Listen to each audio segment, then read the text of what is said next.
Evangelho de Jesus, conforme escreveu Lucas, capítulo de número 8, versículo de número 40, diz a palavra: e aconteceu que, quando voltou Jesus, ó a multidão de volta aí, a multidão o recebeu, porque todos o estavam esperando. E eis que chegou um varão de nome Jairo, que era príncipe da sinagoga, e prostrando-se aos pés de Jesus, rogava-lhe que entrasse em sua casa, porque tinha uma filha única de 12 anos que estava à morte, e indo ele, apertava-o a multidão. Essa história, este milagre, eu já ministrei centenas de vezes. E cada vez que eu leio, cada vez que eu ministro sobre isso, algo novo eu aprendo.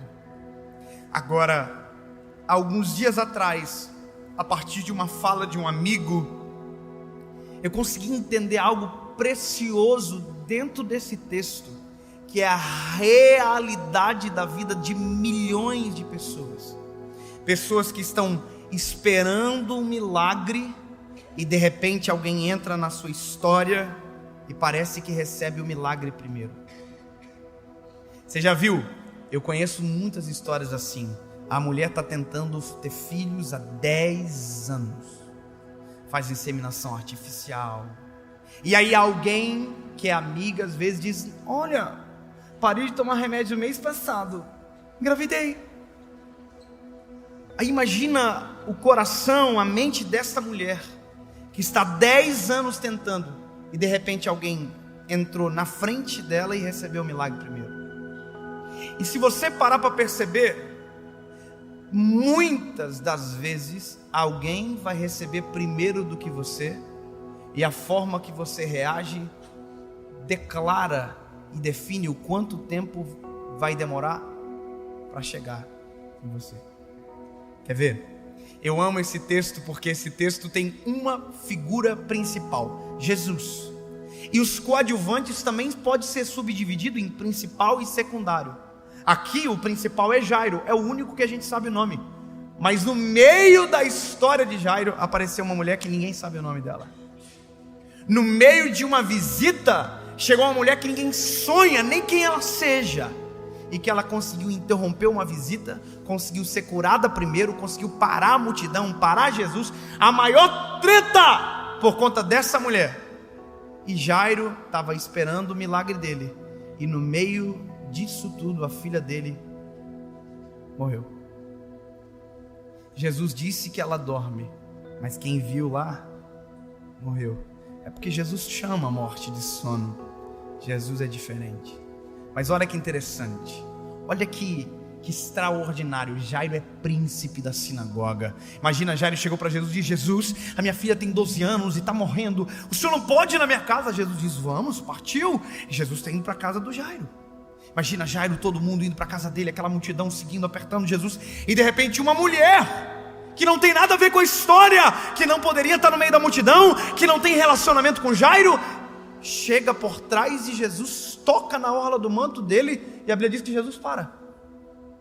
Jesus para e diz: ei, alguém me tocou. Imagina a cabeça do Jairo dizendo: ei, minha filha está morrendo, Jesus. Oh meu Deus do céu, que coisa é essa que agora alguém te tocou? Jesus está parado, olhando para a multidão. Eu quero saber quem foi.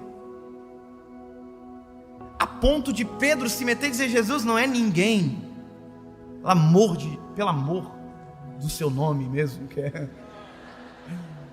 A multidão te aperta. Provavelmente o semblante de Jairo deve estar desesperado. E aí a Bíblia diz que Jesus: eu senti que alguém me tocou diferente, pois eu senti que de mim saiu virtude. Agora, a Bíblia diz que a mulher se apresenta tremendo de medo. Jesus completa a obra. Agora, já pensou se Jairo dá uma de louco e diz: ô mestre, pelo amor de Deus, a prioridade é a minha filha. Jesus podia dizer para ele: ô Jairo, quando a tua filha ficou doente, essa mulher que eu estou curando agora já estava 12 anos doente. Eu sei a prioridade. Eu sei aonde, com quem e o que faço primeiro. Ei, Jesus conhece as estações da sua vida. Jesus conhece as temporadas sobre você. Jesus controla todas as coisas e Ele sabe a hora certa de agir. Jesus sabe. E às vezes alguém vai receber primeiro do que você. E você tem que aprender a celebrar aquilo que Deus já está fazendo na vida de alguém. Enquanto na sua vida não acontece, enquanto o seu milagre não chega, a gente tem que aprender a levantar as mãos e celebrar aquilo que Deus já está fazendo na vida de alguém. A gente tem que aprender a celebrar aquilo que Deus já está realizando na vida de alguém. Ei, bebê, ainda não casou? Começa a celebrar. Quem está encontrando a pessoa certa, pelo amor de Jesus. Ainda não conseguiu ter um filho? Começa a ter sensibilidade e celebrar a Jesus pela vida de alguém que está nascendo perto de você. Muda o coração para que você viva o seu milagre e não interrompa a visita que está prestes de chegar na sua casa. Sabe, eu acho interessante porque é interessante e bonito entender que isso é verdade, mas já parou que a gente tem dificuldade para lidar com isso? É difícil. Como é difícil. E às vezes a gente prefere que o outro não receba e perca junto com a gente, para que a gente tenha alguém para dividir a dor. Eu lembro que na época da faculdade, uma menina uma vez ligou para mim e disse: e aí, Dave, ficou em exame também na matéria? E ela estava normal no telefone. E eu disse: não, passei. Ela começou a chorar, porque a esperança dela é que eu tivesse passado a mesma dor que ela, para que ela pudesse dividir a dor com alguém. Parece que a gente está muito com mais vontade de dividir dores do que ver alguém sendo abençoado. Você já viu quando você chega para alguém e diz assim: comprei um carro novo, e a pessoa diz: mas bebe, né? Uai, se Deus deu o cavalo, Deus vai dar água.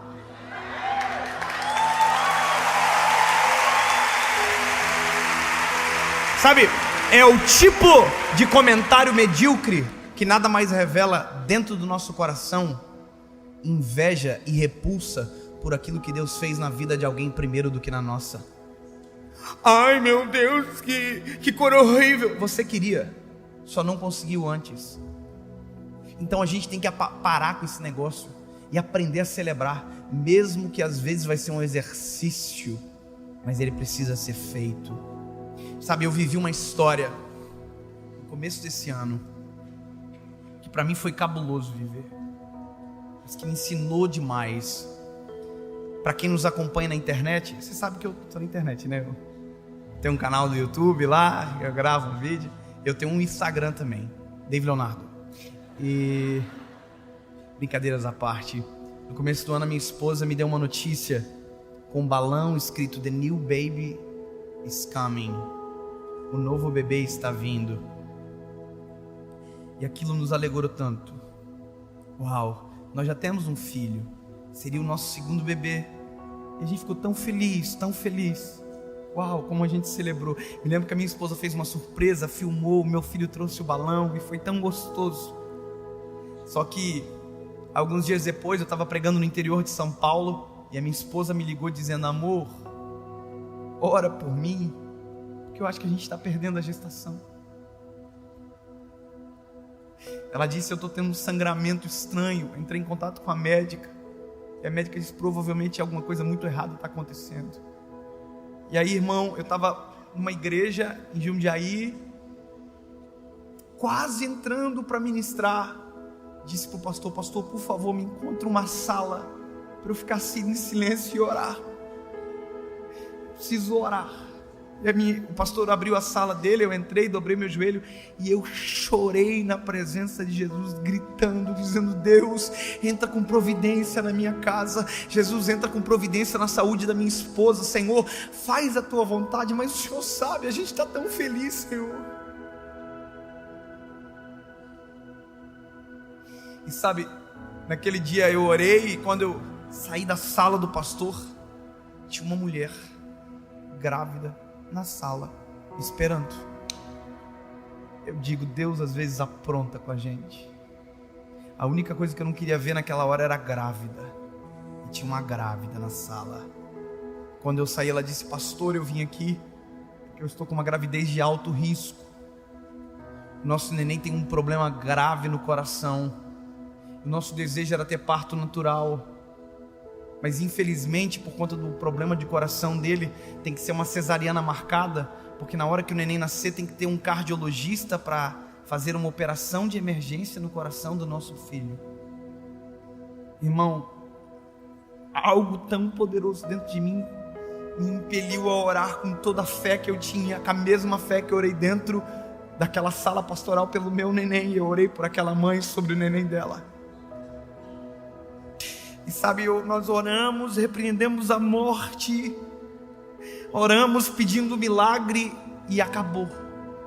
Eu fui embora e agora, há uns 2-3 meses atrás, eu estava na mesma igreja, na mesma sala, quando de repente a porta se abriu e entrou aquela mulher com o esposo e um lindo bebê no colo.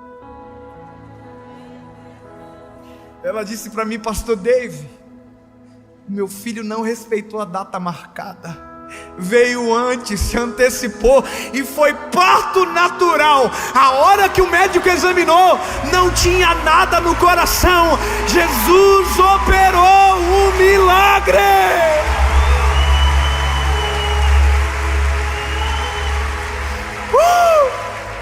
Só que tem uma coisa: naquele dia eu perdi. Naquele dia nós perdemos a gestação. É interessante isso. Como que no mesmo dia onde Jesus respondeu alguém com um sim, Jesus respondeu outro com um não. E nem sempre a gente entende, mas quem disse que nós somos chamados para entender alguma coisa?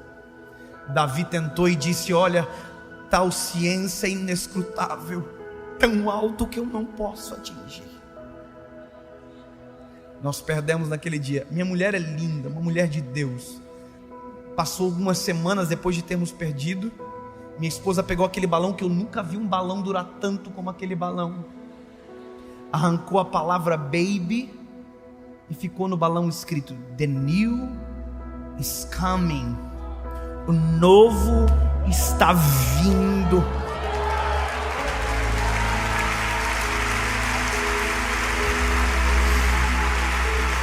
O que a gente não sabia é que era outro bebê.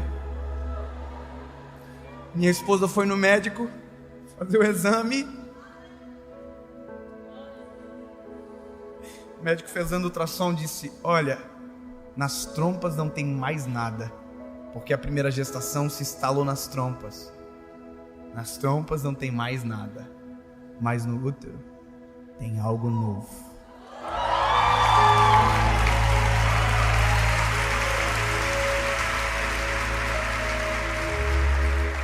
Deus é fiel para cumprir tudo aquilo que prometeu. Mas nunca se esqueça que Deus não prometeu só para você. Deus prometeu para milhões e milhões. E talvez alguém vai receber a promessa antes de você. Mas lindo, celebra o milagre de alguém, porque a visita está chegando na sua casa.